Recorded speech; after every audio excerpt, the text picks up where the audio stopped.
বিশ্বকাপের আয়োজন, সবগুলো দলের পরিসংখ্যান, মাঠের লড়াই কিংবা ম্যাচের অবস্থান সবকিছু মিলিয়ে আমাদের 20-20 আজকের আয়োজন। আপনাদের সঙ্গে আছে আমি নোমান আব্দুল্লাহ এবং আমার সঙ্গে আছেন সহকর্মী এসকে শাওন। শাওন, আপনাকে স্বাগত জানাচ্ছি আমাদের স্টুডিওতে। আমরা বিশ্বকাপের ম্যাচগুলো নিয়ে কথা বলবো জানিয়েছি আগেই।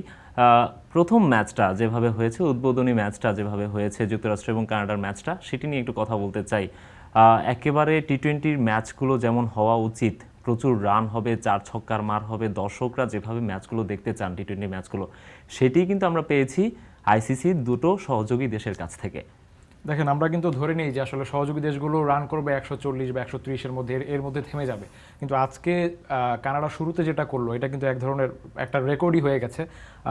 1 দশক আগে একটা রেকর্ড ছিল নেদারল্যান্ডসের, 193 রানে 4 উইকেট তাদের ছিল সহযোগী দেশ হিসাবে টি-20 বিশ্বকাপের যে কোনো ইভেন্টে। সেই জায়গায় সেই 1 দশক পর কিন্তু সেই রেকর্ড কিন্তু ছুঁয়েছিল বা রেকর্ডটা স্পর্শ করে গিয়েছিল হচ্ছে কানাডা। কিন্তু সেই রেকর্ড কিন্তু কিছুক্ষণের মধ্যে আর কি ভেঙে দিল যুক্তরাষ্ট্র। তারাও রেকর্ড করে আসলে ম্যাচটা জিতে নিয়েছে। আমরা যেটা বলছিলাম যে 130-140 রান, আপনি দেখেন যে ইউএসএ কিন্তু লাস্ট যে সিরিজটা খেলে যাচ্ছে, যে সেই সিরিজেও কিন্তু বাংলাদেশের বিপক্ষে আসলে মারমুখী ব্যাটিং করেছে তাদের ব্যাটার যারা রয়েছেন প্রত্যেকেই কিন্তু আসলে টি-20 শুরুর যে ব্যাটিংটা সেটাই কিন্তু আসলে করেছেন, সেটা কানাডা বলেন কিংবা যুক্তরাষ্ট্র বলেন, দুই টিমের ব্যাটাররাই জিতেছেন। আমি যদি পাওয়ার প্লের পরিসংখ্যানটা বলি, সেটা হচ্ছে যে পাওয়ার প্লেতে কিন্তু কানাডা তুলনামূলকভাবে যুক্তরাষ্ট্রের চেয়ে বেশি রান তুলেছিল, কিন্তু যুক্তরাষ্ট্র কিন্তু রান কম তুললেও চাপের মুখে থাকলেও একটা পর্যায়ে তারা ম্যাচটা বের করে নিয়েছে, একটা বড় নিজেদের আয়ত্তে নিয়ে নিয়েছে। আমরা একটু সংক্ষিপ্ত স্কোর কার্ডটা দর্শকদেরকে দেখাতে চাই। যুক্তরাষ্ট্র এবং কানাডা যে প্রথম ম্যাচটি আজকে খেলেছে বিশ্বকাপে, সেখানে আমরা দেখতে পাচ্ছি যে কানাডা 194 রান করেছিল 20 ওভারে, নির্ধারিত যে ওভারটা ছিল। যুক্তরাষ্ট্র 7 উইকেট হাতে রেখে এবং 14টা বল হাতে রেখে তারা ম্যাচটা জিতে নিয়েছে। আপনি যেটি বলছিলেন যে রেকর্ড করে হচ্ছে যুক্তরাষ্ট্রের জয়টা, একই সঙ্গে ম্যাচে কিন্তু আরও অনেকগুলো রেকর্ড হয়েছে। আমরা দেখেছি যে যুক্তরাষ্ট্রের যে পার্টনারশিপটা হয়েছে, আপনি বলছিলেন শুরুতেই কিন্তু যুক্তরাষ্ট্র একটা চাপে ছিল, পাওয়ার প্লেতে তারা খুব বেশি রান করতে পারেনি, 2টো উইকেট চলে গিয়েছিল, সেখান থেকে তারা যেভাবে ঘুরে দাঁড়িয়েছে এবং ম্যাচে রানগুলো তুলেছে। আমরা দেখেছি যে 131 রানে যে পার্টনারশিপটা করেছেন তাদের দুজন ব্যাটার, সেই পার্টনারশিপটাও কিন্তু তাদের হিস্ট্রির একটা রেকর্ড, যুক্তরাষ্ট্রের ইতিহাসের একটা রেকর্ড। এবং তাদের যে ব্যাটসম্যান রান তুলেছেন, বিশেষ করে অ্যারন জোন্সের কথা বলতে হয়, তিনি যে 94 রান করেছেন, সেখানে 10টি ছক্কা হাঁকিয়েছেন, সেটিও যুক্তরাষ্ট্রের ইতিহাসের রেকর্ডগুলোর একটি। সবচেয়ে বড় বেশি ছক্কা হাঁকানোর রেকর্ড অ্যারন জোন্সের কার্ডটা আমরা দেখতে পাচ্ছি যে 40 বল খেলে তিনি 94 রান করেছেন। সবচেয়ে বড় ব্যাপার যেটি, 235 স্ট্রাইক রেটে তিনি খেলেছেন। টি-20 ক্রিকেটের জন্য, টি-20-র জন্য আদর্শ তো বটেই, আদর্শের চেয়ে অনেক বেশি আমার মনে হয় দর্শকদেরকে বিনোদন দেওয়ার জন্য যা যা করা দরকার তার সবই ছিল জোন্সের ব্যাটিংয়ে। তাকে যে সঙ্গ দিয়েছেন, আমি গৌসের কথা বলতে চাই, তিনিও কিন্তু আজকের ম্যাচে 50 রান করেছেন। তার রানের কারণেই কিন্তু আসলে 131 রান বা 132 রানে যে জুড়ে কথা, যখন এক পাশে ঝড় তুলছিলেন, অন্য পাশে কিন্তু গাউস তাকে সঙ্গ দিয়েছেন। 46 বলে 65 রান তিনি করেছেন, 141.30 তার স্ট্রাইক রেট। আমি এই গৌসের কথা যদি বলি, তিনি কিন্তু খুব বেশি ম্যাচ ইউএসের হয়ে খেলেনি, মাত্র আমি জানি যে 7টি ম্যাচ তিনি খেলেছেন। তার এই ব্যাটিং স্টাইল বলেন, তারপর তার যে রান, যে প্লেয়ারদেরকে সঙ্গ দেওয়া, মনে হয়নি কিন্তু আসলে তিনি মাত্র 7টি ম্যাচ খেলেছেন। কিন্তু আমরা অন্যান্য অনেক টিম রয়েছে যেখানে দেখি যে 7 ম্যাচ খেললে আসলে অনেকটা আনকরাই থেকে যায়, সেই হিসাব করতে গেলে কিন্তু তাকে আসলে এরকম মনেই হয়নি কোনোভাবে। একই সঙ্গে আমরা যেহেতু রেকর্ডের কথা বলছিলাম, আরেকটি রেকর্ড শাওন আপনাকে মনে করিয়ে দেই যে 131 রানের রেকর্ডটি তারা করেছে যুক্তরাষ্ট্র, সেটি তো তাদের হিস্ট্রি রেকর্ড। একই সঙ্গে টি-20 বিশ্বকাপের, ওভারঅল টি-20 বিশ্বকাপের একটি রেকর্ডও কিন্তু আজকে যুক্তরাষ্ট্র করে ফেলেছে। আমরা বলছিলাম যে শুরুতে যুক্তরাষ্ট্র কিন্তু চাপের মুখে ছিল, সেখান থেকে তারা যেভাবে কামব্যাক করেছে এই দুজনের ব্যাটে চড়ে, সেই রানটা তারা তুলেছে 14.29 রান রেটে। পার ওভারে তারা 14 বেশি রান করে তারা হচ্ছে ওভারে তুলেছে, যার কারণে তাদের জন্য ম্যাচটা জয় করা সহজ হয়ে গিয়েছে। দেখেন, আমরা ছোট দলগুলোকে দেখি যে যখন কিনা শুরুর দিকে উইকেট পড়ে যায়, তখন কিন্তু আসলে তারা চাপের মুখে পড়ে, সেটা টি-20 ক্রিকেট হোক, টেস্ট হোক কিংবা ওয়ানডে হোক, তারা কিন্তু আসলে সেট হওয়ার জন্য একটা সময় নেয়। আজকের যে 195 রানের টার্গেটের ম্যাচ, এখানে আসলে সেট হওয়ার জন্য আসলে তেমন সময় নেওয়ার কিন্তু আসলে সুযোগ নেই। তো সেই ম্যাচে তারা কিন্তু আজকে 0 রানে একটা উইকেট হারিয়ে ফেলেছিল, 42 রানে তাদের 2 উইকেট পড়ে গিয়েছিল। সেই চাপ থেকে কিন্তু এই গৌস আর অ্যারন ফিঞ্চ মিলে কিন্তু একবারে রেকর্ড রাঙা জয় যুক্তরাষ্ট্রকে তুলে দিয়েছে। আমরা গতকাল থেকে দেখছিলাম বা বিশ্বকাপ শুরুর আগে থেকে দেখছিলাম যে তাদের ম্যাচটা কিন্তু একটা ইতিহাস হতে যাচ্ছে।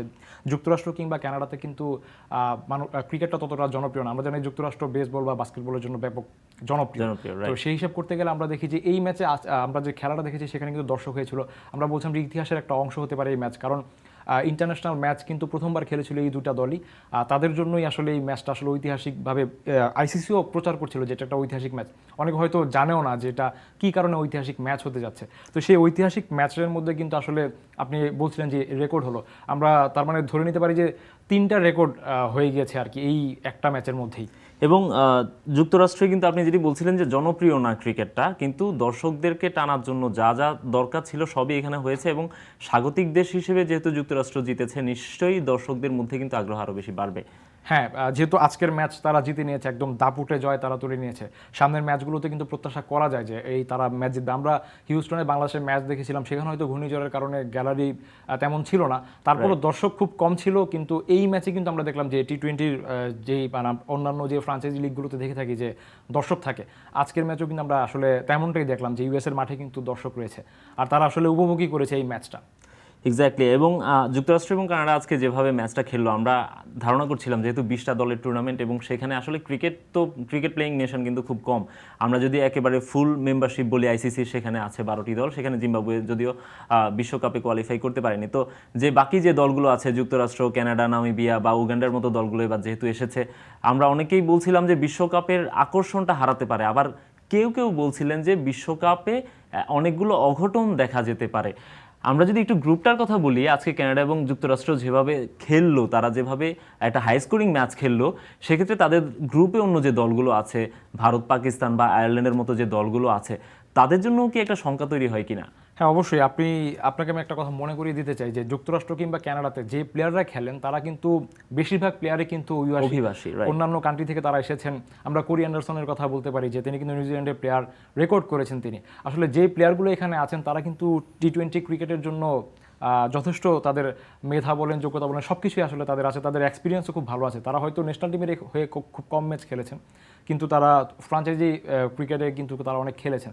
তো সেই হিসাব করতে গেলে প্রত্যেকটা টিমের জন্যই কিন্তু আসলে তারা হুমকি স্বরূপ হতে পারেন। আমরা সহযোগী দেশ বলতে পারি, কিন্তু খুব সহজ হবে না ম্যাচটা জিতে। আমরা যখন আজকে শুরুতে দেখছিলাম যে 194 রান যেহেতু করে ফেলেছে, তাহলে হয়তো আজকে যুক্তরাষ্ট্রের জন্য কঠিন হয়ে যায় ম্যাচ জেতা, কিন্তু যুক্তরাষ্ট্র কিন্তু এই ম্যাচটা বের করে নিয়ে এসেছে।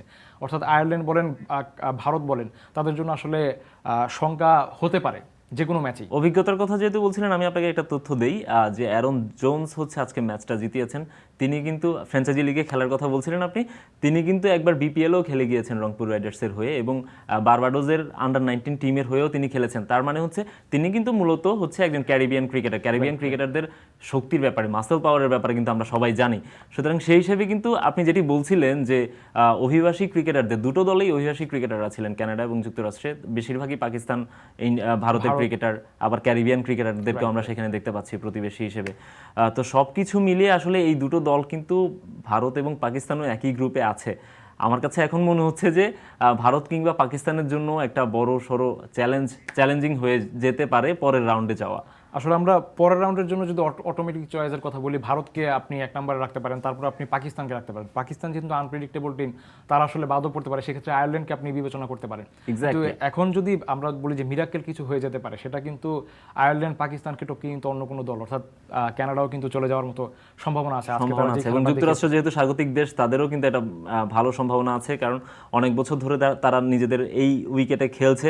আমরা কিন্তু দেখেছি যে যুক্তরাষ্ট্র অন্য দলগুলো কিন্তু খাবি খাচ্ছে, বিশেষ করে আমরা শ্রীলঙ্কাকেও দেখেছি মাঝখানে। বাংলাদেশ দল এখন পর্যন্ত তো যেভাবে খেলেছে, সব কিছু মিলিয়ে যুক্তরাষ্ট্রের উইকেটে, যুক্তরাষ্ট্র যেহেতু তাদের পরিচিত সব কিছুই, তাদের আবহাওয়া বা উইকেট, পিচ সব কিছুই তাদের পরিচিত, আমার কাছে মনে হয় যুক্তরাষ্ট্র একটা বড় চমক দেখাতে পারে। আমরা শুরু থেকেই দেখে আসছিলাম যে ড্রপ ইন উইকেটে আসলে ম্যাচগুলো হচ্ছে, এখানে কিন্তু ব্যাটার বোলার দুই সাইড থেকে আসলে সহায়তা পাওয়ার একটা সুযোগ রয়েছে। কিন্তু আমরা যে আজকের ম্যাচ দেখলাম, সেখানে কিন্তু আসলে ব্যাটাররাই সবচেয়ে বেশি সুবিধা পেয়েছে। এভাবে যদি চলতে থাকে তাহলে কিন্তু যুক্তরাষ্ট্রের ওই ধরনের ব্যাটসম্যান কিন্তু রয়েছে যে কোনো ম্যাচ তারা বের করে নিয়ে আসতে পারে। আপনি ক্যারিবিয়ান ক্রিকেটারদের কথা বলছিলেন, তাদের যে মাসেল পাওয়ার, তারা যে সুঠাম দেহের অধিকারী, তারা কিন্তু যে কোনো ম্যাচে আসলে মোড় ঘুরিয়ে দিতে পারে। তাদের যেই টি-20 খেলার যে দক্ষতা বলেন বা ক্যাপাবিলিটি যেটাই বলি না কেন, সেটা কিন্তু যথেষ্ট রয়েছে। আমরা আজকের ম্যাচের মাধ্যমে দেখব তারা যে ছক্কা হাঁকাচ্ছে, তাদের একটা ছক্কা 95, 90, 99 এমন মিটার্স হচ্ছে। এবং আপনি যেটি বলছিলেন, আমরা কিন্তু ওদের যে ব্যাটারদের আজকে খেলা দেখলাম, তারা ক্রিকেট বিশ্বে খুব একটা পরিচিত মুখ নন, তবে কোরি অ্যান্ডারসন কিন্তু অনেক পরিচিত মুখ, তাকে আজকে তাদের ইউজই করতে হয় নাই। দ্যাট মিনস পরবর্তী ম্যাচগুলোতে কিন্তু কোরি অ্যান্ডারসনও ম্যাচ ঘুরিয়ে দিতে পারেন এবং তিনিও কিন্তু অনেক বড় একটা ভূমিকা রাখতে পারেন। আমরা বাংলাদেশ যুক্তরাষ্ট্র এবং কানাডার ম্যাচ নিয়ে আলোচনা করছিলাম। এই মাঠেই, ডালাসে যে মাঠে আজকে খেলাটি হয়েছে, সেখানে কিন্তু বাংলাদেশ দলও খেলবে। বাংলাদেশ দল কেমন করতে পারে, বাংলাদেশ দলের সক্ষমতা কতটুকু আছে, বা সেখানকার উইকেটের সঙ্গে বাংলাদেশ দল কতটুকু মানিয়ে নিতে পেরেছে, সেসব নিয়ে আমরা আলোচনা করব। তার আগে ছোট একটা বিরতি নিয়ে নিচ্ছি। 20-20 নিচ্ছে একটা বিরতি, ফিরছি একটু পর।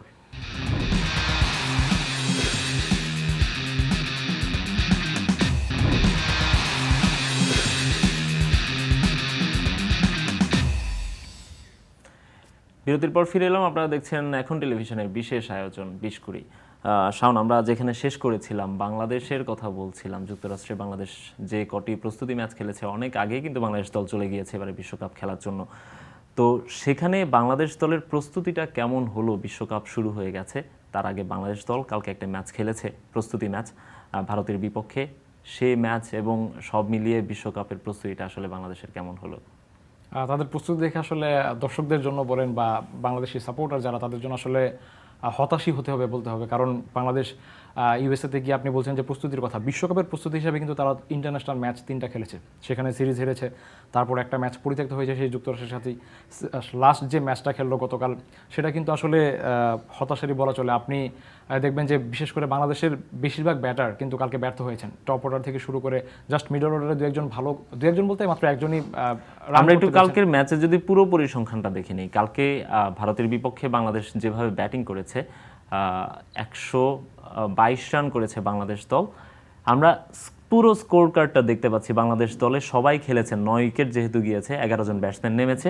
সেই 11 জনের মধ্যে তানজিম হাসান সাকিব ছাড়া বাকি সবাই কিন্তু ব্যাটসম্যান, স্বীকৃত ব্যাটসম্যান। জাকের আলী অনেক পর্যন্ত সবাই স্বীকৃত ব্যাটসম্যান।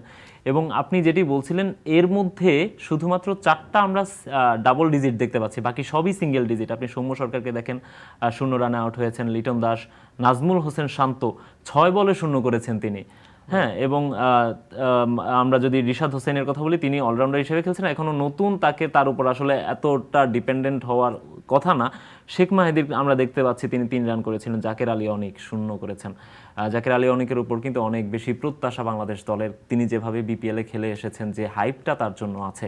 তবে আমি অনেকের কথাও বলবো না, আমাদের যে টপ অর্ডারে যে ব্যর্থতাটা আমরা দীর্ঘদিন ধরে দেখে আসছি, সেটিরই আরেকটা চিত্র আমরা দেখতে পাচ্ছি। সৌম্য সরকার, লিটন দাস, নাজমুল হোসেন শান্ত 3 জনই দেখেন সিঙ্গেল ডিজিট, এবং এর মধ্যে 2 জন হচ্ছে 0 রানে আউট হয়েছেন। আপনি এই 3 জনের কথা বলেন, আমি 3 জনকে আলাদাভাবে বলি। সৌম্য সরকার আসলে লাস্ট 27টি ম্যাচ তিনি 50 করতে পারেননি টি-20-তে। সে আমাদের টপ অর্ডার ব্যাটসম্যান, আমরা তাকে নিয়ে বিশ্বকাপে প্রত্যাশা করছি। গতকালের ম্যাচেও তিনি ব্যর্থ হয়েছেন। তারপর লিটন দাসের কথা, লিটন দাস তো এই বছরই আমরা তাকে খুঁজে পাচ্ছি না। আমার মনে হয় 2022 সালের পর লিটন দাসকে আমরা আর খুঁজে পাচ্ছি না, মাঝখানে 2023 সাল চলে গেছে, তার ফর্ম তিনি হারিয়ে ফেলেছেন। রাইট। তাকে ওয়ানডে বলেন, টেস্ট বলেন, টি-20 সব জায়গাতেই কিন্তু আসলে তিনি নিজেকে খুঁজে পাওয়ার চেষ্টা করছেন, কিন্তু আসলে তিনি পারছেন না। লিটন দাসও 12টি ম্যাচ খেলেছেন, সবশেষ 12টি ম্যাচের মধ্যে তার কোনো 50 নেই। তারপর আপনি নাজমুল হোসেন শান্তর কথা বলছিলেন, সেও সবশেষ 9টি ম্যাচ খেলেছে, তার মধ্যে তার কোনো 50 নেই। এই প্লেয়াররা আমাদের টপ অর্ডার ব্যাটার, আমরা এই বছরের শুরু থেকেই তারা আসলে ধারাবাহিকভাবে ব্যর্থ হচ্ছেন, বিচ্ছিন্ন কয়েকটা ম্যাচ ছাড়া সবগুলো ম্যাচেই তারা বলতে গেলে ব্যর্থ হচ্ছেন। তাও বিশ্বকাপের মতো মঞ্চে এসে আমরা হয়তো এখানে হার জিত কোনো ফ্যাক্টর না, আপনি 122 রান করতেই পারেন, কিন্তু আপনি বলছিলেন যে 9 জন ব্যাটসম্যানের কথা, 9 জন ব্যাটসম্যান আসলে তারা কি করতে পারলো এখানে? 10 জন ব্যাটসম্যান খেলেছে, আমি যদি বলি 10 জন 11 জনের মধ্যে 10 জনই ব্যাটার নেমেছেন। কালকে যেহেতু প্রস্তুতি ম্যাচ ছিল, সবারই খেলার সুযোগ ছিল, স্কোয়াডে যারা আছেন সবারই ব্যাটিং করা, সবারই বোলিং করার সুযোগ ছিল, এবং মুস্তাফিজ এবং তাসকিন ছাড়া বাকি সবাই খেলেছেন, সবাই বোলিং করেছেন, ব্যাটিং করেছেন, সবই করেছেন। 10 জন ব্যাটসম্যান বাংলাদেশ দল নামিয়েছে, তারা 20 ওভারে রান করতে পেরেছে 122, যেই উইকেটে কিছুক্ষণ আগেই ভারত করেছে 183 রান। আপনি দেখেন যে ভারতের ব্যাটসম্যানদের কথা যদি বলি, আমরা পার্থক্যের কথা যদি একটু হিসাব করি, আমাদের টপ অর্ডার ব্যাটার আর ভারতের টপ অর্ডার ব্যাটার, আমরা বলছিলাম যে 50 নেই, কত কত ম্যাচ যাবো তারা 50 করতে পারছে না, কিন্তু আপনি রোহিত শর্মার কথা যদি বলেন, রোহিত শর্মা কিন্তু কালকে খুব বেশি ভালো করতে পারেন নাই অন্যান্য ব্যাটারদের তুলনায়, 23 রান করেছেন মাত্র, কিন্তু রোহিত শর্মার আপনি শেষ 10টা ম্যাচ দেখেন, তার মধ্যে তার একটা সেঞ্চুরি আছে, তার একটা 50 আছে, রাইট। সেগুলো কিন্তু রোহিত শর্মার আমি ইন্টেন্টের কথাটা বলি, রোহিত শর্মা প্রথম বলেই তুলে মারতে চেয়েছে, বাংলাদেশের ক্যাপ্টেন 6 বলে 0 রান করেছে। আবার আমরা একটু ওদের অন্য যে ক্রিকেটার আছে তরুণ, রোহিত শর্মা অনেক অভিজ্ঞ ক্রিকেটার, টি-20-র অন্যতম সেরা ব্যাটসম্যান, হিস্ট্রির অন্যতম সেরা ব্যাটসম্যান। আমরা একটু ঋষভ পান্তের কথা বলতে পারি, যে কিন্তু অনেক ইয়াং ক্রিকেটার এবং ইন্ডিয়ান ন্যাশনাল টিমে অনেকদিন ধরে খেলছে এমন কিন্তু না। সেই ঋষভ পন্থ কালকে যে ইনিংসটা খেলেছে, মানে অনেকদিন পর ফিরে আসলে সে ভালো একটা ইনিংস খেললেন। আপনি বলছিলেন যে বাংলাদেশি ব্যাটারদের কথা, যে বেশি বল খেলে রান না করতে পারা বা কিংবা কম রান করা, আপনি দেখেন যে আমি শুরুতে যখন আলোচনা করছিলাম যুক্তরাষ্ট্র আর কানাডার ম্যাচ নিয়ে, তারা কিন্তু আসলে সেট হওয়ার চিন্তাটা করেনি। আপনি দেখেন যে 6 বলে 0 রান কেন শান্তকে করতে হলো, বাংলাদেশ যখন টপ অর্ডার খুব দ্রুত হারিয়ে ফেলছিল, মানে প্রথম উইকেট যখন পড়লো, তারপর কিন্তু বাংলাদেশের এই ব্যাটাররা কিন্তু সেট হওয়ার চেষ্টা করছে। এই যে সেট হওয়ার যে প্রবণতা, এর কারণে আমরা আরও পিছিয়ে যাচ্ছি, আমাদের ডট বল বেশি হচ্ছে, আমরা রান করতে পারছি না। সেম কিন্তু যুক্তরাষ্ট্র ম্যাচের যে 3টা সিরিজ আমরা খেললাম, প্রথম 2টা ম্যাচে কিন্তু এমনটাই আমরা দেখেছি। এবং আপনি যেটি বলছিলেন যে আমরা আমাদের বল খেলার বা সেট হওয়ার প্রবণতা, সেখান থেকেই আমরা দেখেছি যে পাওয়ার প্লেতে আমরা 6 ওভারে তুলেছি মাত্র 23 রান। ওই যে সেট হওয়ার প্রবণতা থেকেই আমরা তখন 3টা উইকেটও হারিয়ে ফেলেছি।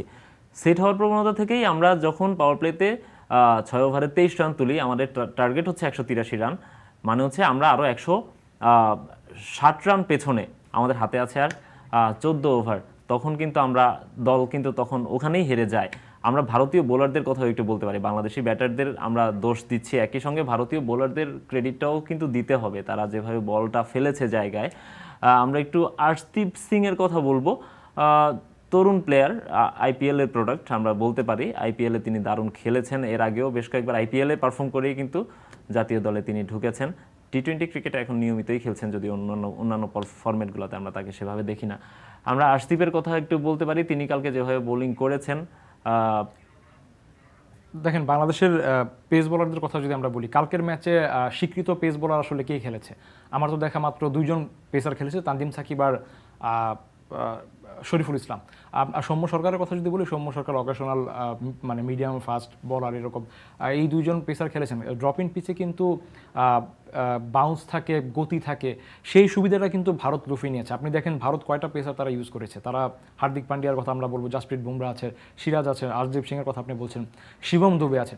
শিবম দুবেও কালকে বোলিং করেছেন এবং তিনিও বাংলাদেশের বিপক্ষে কিন্তু তিনি একটা সফলতা পেয়েছেন। আমরা কিন্তু সাধারণত শিবম দুবেকে এবারের আইপিএলে যদি আমি বলি, আইপিএলে তাকে চেন্নাই নিয়েছিল শুধুমাত্র স্পিন স্পেশালিস্ট ব্যাটার হিসেবে, তাকে পুরোটা সিজন খেলিয়েছে, বোলিং করার সুযোগ পায় মাত্র একটা ম্যাচে তিনি বোলিং করতে পারছেন, বাকি প্রত্যেকটা ম্যাচে তাকে আসলে ব্যাটিং এর স্পেশালিস্ট হিসেবে তাকে নেওয়া হয়েছিল একাদশে।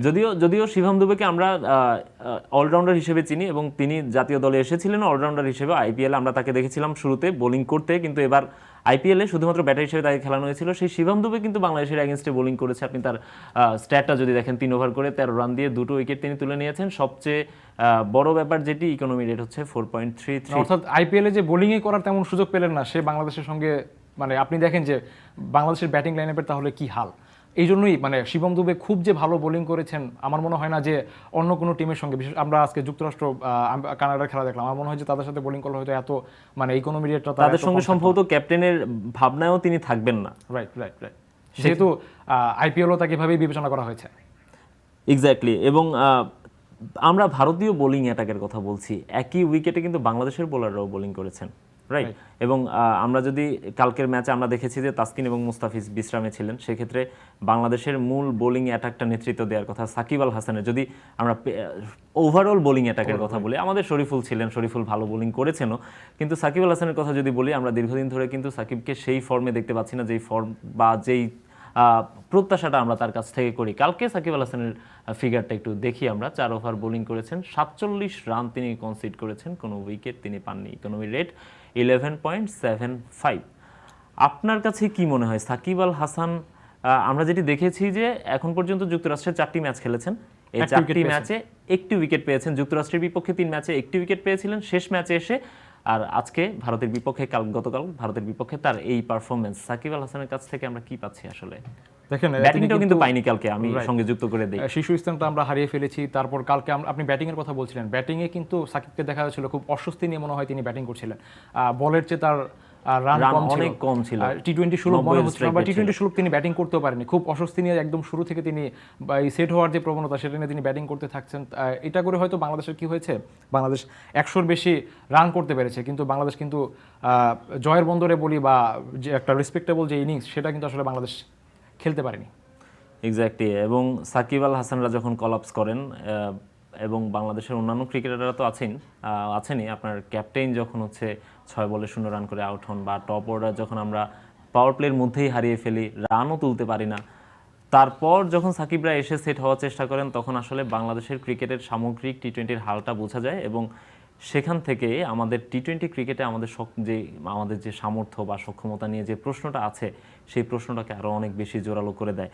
তারপরে যেহেতু বিশ্বকাপের আগে বাংলাদেশের হাতে এখনও সপ্তাহখানেক সময় বাকি আছে শাওন, আমার কাছে মনে হয় বাংলাদেশ দল এখন যে খেলাগুলো হচ্ছে, বিশেষ করে আজকে যুক্তরাষ্ট্র কানাডা যে ম্যাচগুলো হলো, বা আরও 6 দিনে যে ম্যাচগুলো হবে, সেই ম্যাচগুলো থেকে দেখে আমার কাছে মনে হয় বাংলাদেশ যদি কিছুটা শিক্ষা নিতে পারে এবং তারা নিজেদের গেম প্ল্যানগুলো সেট করে নিতে পারে, একই সঙ্গে নিজেদেরকে মেন্টালি যদি আরও বেশি প্রিপেয়ার করতে পারে, আমার কাছে মনে হয় বিশ্বকাপে যে স্বপ্নটা নিয়ে বাংলাদেশ দলের ক্রিকেটাররা গিয়েছেন, বা সমর্থকরা আমরাও যেটি আশা করি বাংলাদেশ দলের কাছ থেকে, সেটি হয়তো আমরা পেতে পারবো। শাওন, আপনাকে অসংখ্য ধন্যবাদ আমাদের সঙ্গে সময় দেওয়ার জন্য। শেষ করছি 20 কুড়ির আজকের আয়োজন। এখন টেলিভিশন ওয়েবসাইটে দেখতে ভিজিট করুন www.ekhon.tv, এছাড়াও ফেসবুকে দেখতে ভিজিট করুন facebook.com/tv.ekhon, এবং ইউটিউবে এখন টেলিভিশন দেখুন youtube.com/c/ekhon tv এই চ্যানেলে।